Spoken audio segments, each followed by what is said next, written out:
Hey there dreamers, and welcome back to my channel, or welcome to my channel if you're new. My name is Royce. I'm a painter, sculptor, and a collector. Today we are going to be reviewing Rapunzel's Lantern Festival at the Tokyo Disneyland Resort. I am so excited, so let's get started.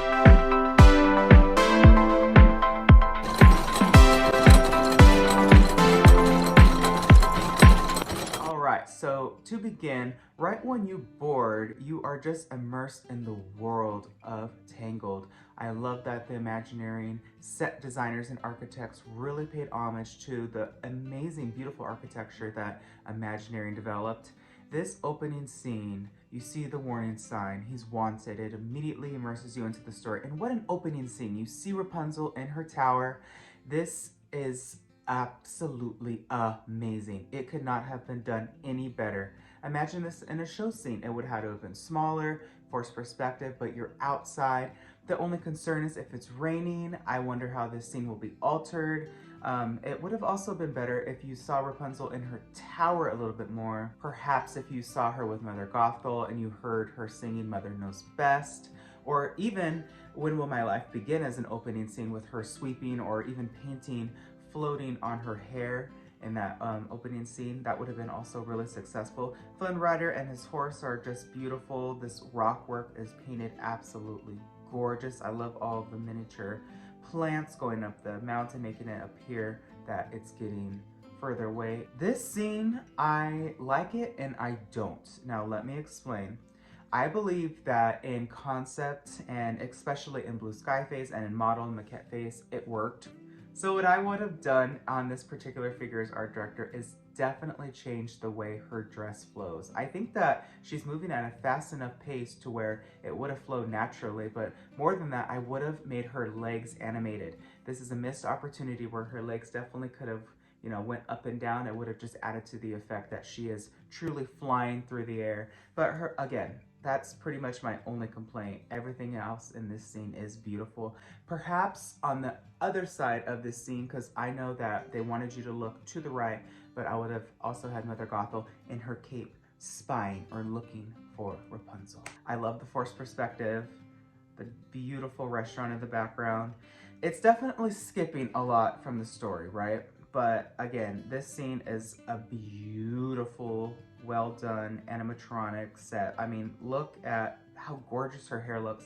What I would have done instead of her hair just always being lit is right when you enter the scene, I would have had her hair start glowing from her scalp and then go all the way down and then finally touch Flynn Rider's hand and then have his face change. I think that it would have brought a lot more to the scene. Of course, I do think that there's just so many boats coming in consistently that you can't do that, or maybe they could just delay it a little bit in timing so that every guest could get that experience. Pascal, of course, is cute. I'm glad to see that this figure is animated because majority of his little figures were not, and he's just so cute. I mean, look at him.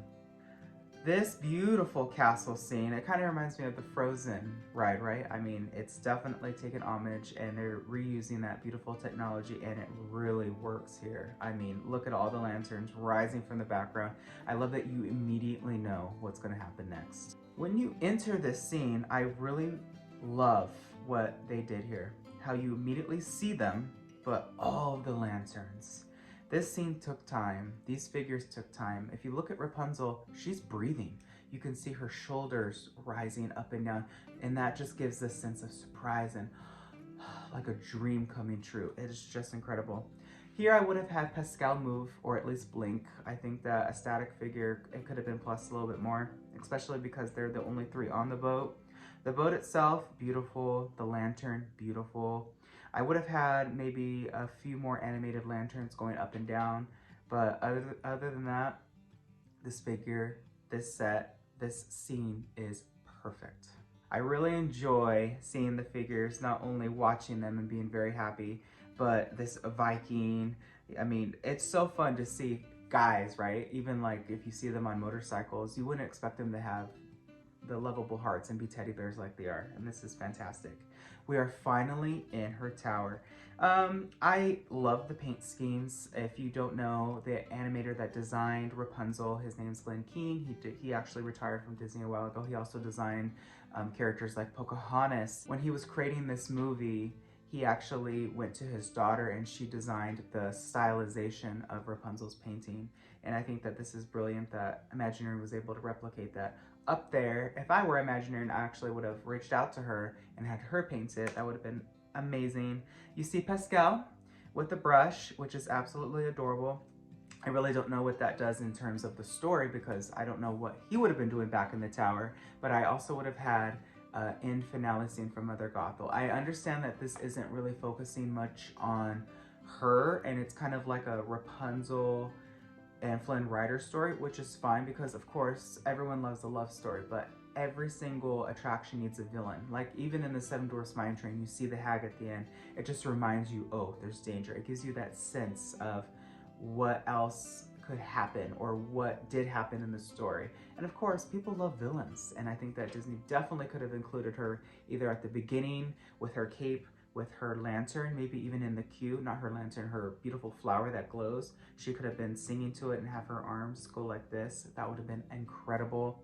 But overall, this attraction is absolutely beautiful. There's nothing else I would have changed besides what I mentioned. What do all you think? What's your favorite figure? This is a beautiful, beautiful land and a beautiful expansion to Tokyo Disney Springs. Disney definitely went all out here, and hopefully Disneyland and even Walt Disney World will be getting some of this new magic in the upcoming decade. So stay tuned for more Dreamers. And if you like this sort of content, please let me know. Hit subscribe and ring that bell icon. That way you're notified whenever I upload a new video. I wish you all a wonderful day. Be nice to one another. And always remember, Dreamers, not only to follow your dreams, but to chase them. Later.